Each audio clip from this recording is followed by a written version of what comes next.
Welcome to my abode, my workout room, right? It's still in transition. Wait for my roommate to move out. But I'm just going to go ahead and make a video. This is how I get started. Usually I work out in the morning when I wake up. The things are in transition. I would have recorded that by now, but when things get where they need to get for me to function in a way that I would like to in my recordings, I'm just going to keep popping a few out in the meantime. So this is how I start out my exercise routine. And if you don't mind, be humble and kind, subscribe, thumbs up. Helps the channel. So appreciate that. So what I do is I typically get on a treadmill and I just go how I feel at the moment. You know, if I've got lots of stuff, energy going on, I'll go higher on my starting scale. And if I'm dragging my feet a little bit that day, or a lot of distractions, a lot of things can interfere with our psyche of our exercise. So there's things in our life that drain us of our energy, and so our bodies respond to that drain, right? So, but we still want to get our exercise in. So, but it's important to actually understand and recognize that level of training, because if we push ourselves too hard while our body is going under duress, that's actually could be more harmful, right? If you're feeling really good and you get into that exercise feeling really good, let it rip. But if you're feeling kind of, I don't know, anxious or just tired, do something light. Just do a little stuff, right? Because it means you've got some stress hormones in your body, and exercising with stress hormones could be bad. So here we go. So I'm going to do this. I think I'm going to start this on 7. I do a quarter of a mile. And then after I'm done with the quarter of a mile, around 7, I'll go into my first set. And so what I do is I bounce back and forth. So here we go.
So what I like to do is get a quarter of a mile in.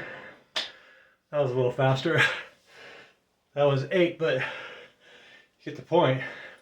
So what I like to do is get my heart rate up before I start my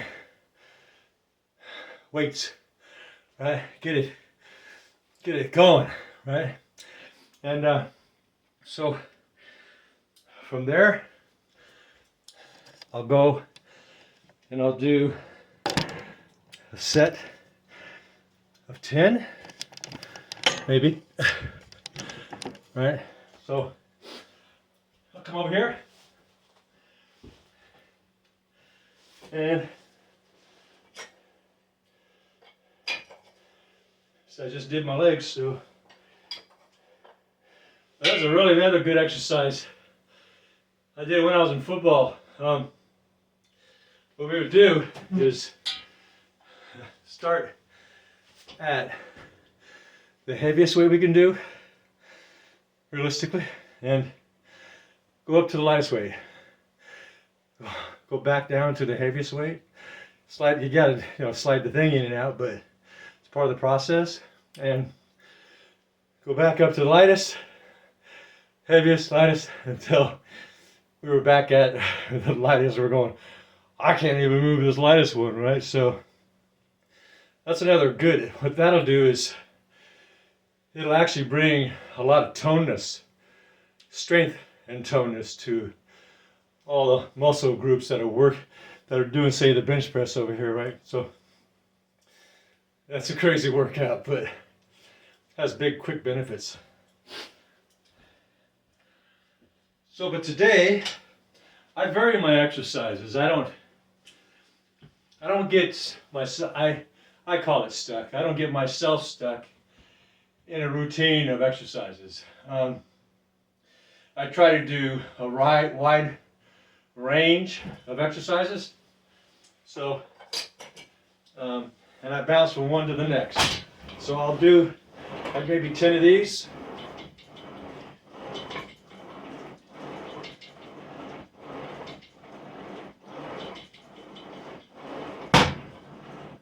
Sorry, I scare you. So, but I won't do it like that every time, right? And then I'll come over here and I'll do something with my legs. So I just did something with my arms and or upper body. And then come over here and then hit my legs. Right? So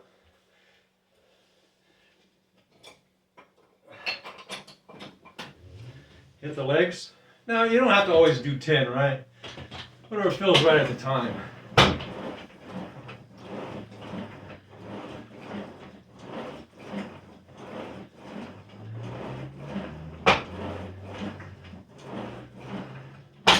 Now, what I found the trick to aerobic weight training like this is to try to avoid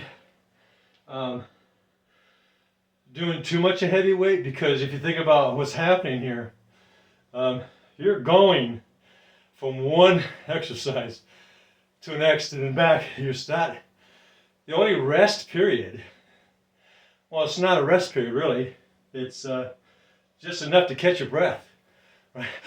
Okay, I can do the next thing. Yeah, right? So then I come back over here. Now if I was doing like really heavy weight, no, I might have to have a couple of minutes of rest, right? I used to deadlift from the ground to my chest. So what I would do is I had a bar of 235 pounds and I would go from the ground up here, right? And then up there. Well, that was my workout. That was most of my exercise at that time, because then I'd let it down, do another one, because I'm working on that kind of strengthening, right? 235 up, down, to the ground. Wait for a while, right? So it depends on what you're doing, right? And also what I used to do is, so I would take a break from that 235 overhead, and then I had another bar that I would have a 135. And I would take the 135 and lean over and grab that 135 and then up with 135. It just isolates, and then do the other side, right? It just helps build really, really dense strength. The muscles don't look big, but because of the way we're tackling the muscle tissue, they become really dense like a chimp. Chimp's muscles, right? I used to buck 200-pound bale hay all day long onto a flatbed truck. I was the only one that can do it. There was like 25 at the wrench. I'd be out there all day. Nobody else could do it. They last for maybe 5 minutes, and I'd have to jump back down there. So I decided to stay down there.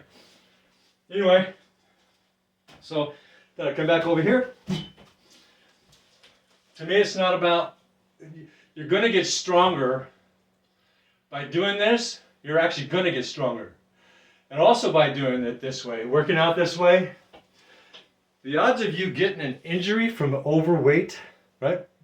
Trying to do that, get that big, the big stuff. The odds, because as we get older, the risks become higher and the injuries are more frequent and they take longer to heal. So by doing this kind of physical weight training, the odds of getting injured really close to like that. And the odds of getting really physically fit, intense and physically fit is way up there, right? Way up there. So, yeah, so, especially if you're going to start out, like I take this weight and I'll pull this weight down, to do my chest. I'll do 3 sets of those, and back and forth. And when I want to do heavy weights, if I want to do like heavier weights, what I do is I will do 1 set of those heavier weights, and then go to another set of something else, and something else, and something else, and something else, right? But still get that heavy weight in, right? That's really good for you. You want to do some heavy weight now and then, but not all the time. That's what I'm recommending. I've been working out since I was in 6th grade. Seen a lot of people who teach this stuff and been around a lot of people who teach this stuff. And so it really matters about you, what condition you're in and what you should challenge. If you're just starting out, the best thing I think to start out, cheapest way to start out, is the Jack LaLanne style. You can move your chair if you got 2 of them. You'd be amazed how many exercises you can do. It's quite amazing. And so, but if you're just someone who wants to maintain, overall health, like you want to be able to go play somebody aggressive game of tennis, or you just want to climb Mount Everest with the most fit people, you're like side by side with them, all the step weight, no problem. If you want to do anything you want, right? This is not an age-related thing. Now, when you get in your 90s, I watch the folks at the Olympics, the guys, especially the guys that were 100 years plus old, that were in the Olympics, right? Yeah, there was guys in their hundreds winning gold medals and stuff, but so the trick is to really keep it up. Don't wait until the last minute. Maintain that overall physical health throughout our life if we can do that, right? So I think that's kind of all I wanted to share. Just kind of, I'm going to finish my workout here, and I just wanted to share again my routine. And there's 100 exercises. So here is one that I think I'll quickly share. So I use this Total Gym. I finally got it uncovered, right? So you can see this Total Gym. What I do is I have these hooks up here, and this is how I do my sit-ups, right? I just think I get better isolation.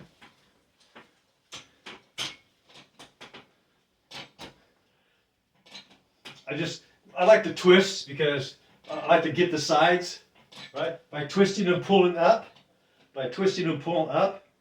you get those, these sides are like really hard to get, right? So by twisting, you kind of isolate the sides, right? Because those little fat handles are really, really hard to get. And so I like to do this one for my sit-ups.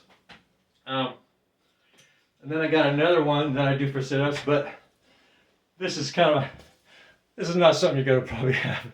Most people don't have a total gym, I get it. But you can set your chair up, right? In a way, put a piece of wood, like you can get your chair, right? Jack LaLanne chair, get a piece of wood. Put some blanket or some padding or something on the piece of wood. Put your feet, toes underneath here, right? And you got a total gym sit-up thing, right? Easy peasy, huh? Imagination is the limitation, and that's it. So, yeah, I was going to show you my other kind of setup. Jack LaLanne didn't do this one. So I got these boots. Oh, did I tell you they're made for walking? They are. So, and I hang them up here. So, I hang my boots up there. I'll get a video of it. You want to see it? You want to see it, don't you? Of course you do. So, once I get all this stuff out of here, got some room to breathe. I feel like I'm in a sardine can right now. And my life's going through a change. And once that change is over, I can spread out. Work out, yeah. I really enjoy working out because every time I work out, when I'm done, I said, okay, somebody took my cape. I feel like Superman. Right? Working out does that. It releases all those endorphins and dramatically increases testosterone in men and women. So when we work out at a certain intensity for enough time, men and women alike, this is not a gender thing. We get increased testosterone. That's why we feel, whoa, get done working, man, I feel, right? That's testosterone. And endorphins. You get that good drug feeling, right? Well, that's what's happening. You're on drugs, but a healthy, natural way, right? So, well, here's my boots. So here's my boots. So here's my boots. These hook on. Well, you're trying to talk me into doing it right now, aren't you? I didn't got room to really put that camera at an angle that I would like to. So, but soon you can see this monkey hang around. Might turn into a bat. That way. So this just goes on my ankles. And I just grab the bar, jump up, grab the bar, swing my legs up, and it just hooks like that. And you just hang upside down. Well, I hang upside down. I got a picture somewhere. I got a picture of one of my grandkids hanging up on the side down one of these. And just hook. Do all kinds of things. Twist, turn, right, sit-ups, or just hang there. So by by hanging alone, what it does is it helps realign the tendons, the bones, the muscles. It stretches them and reverses the gravity. Over time, gravity actually makes us shrink a little, right?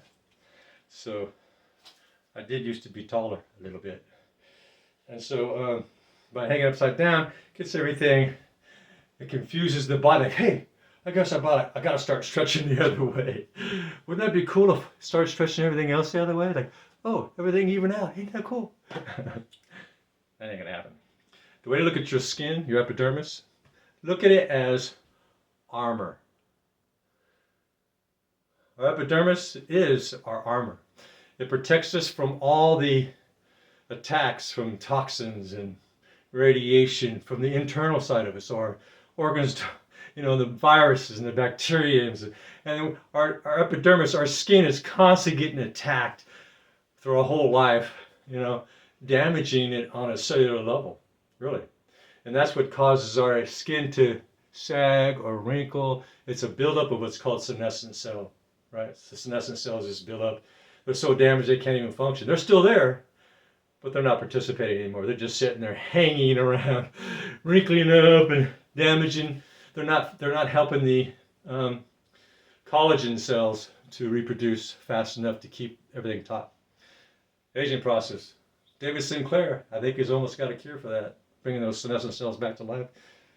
All you folks that struggle with wrinkles, hang on, Soupy, hang on, it's coming. Yeah. So that's my monkey business there. Monkey business. So I just wanted to share a little bit. And if you don't mind being humble and kind, subscribe, push the like button, leave any comments. If I see something I can help you with, I'll respond and help my podcast grow.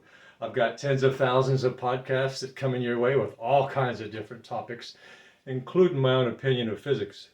I got some.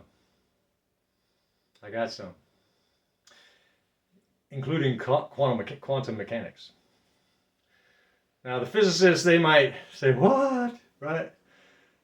But they're not going to be able to deny the rationality of it. No, because it makes sense.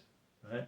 Math can only take us so far in physics, right? From math will take us to this point, and then it's time to do something that math can't.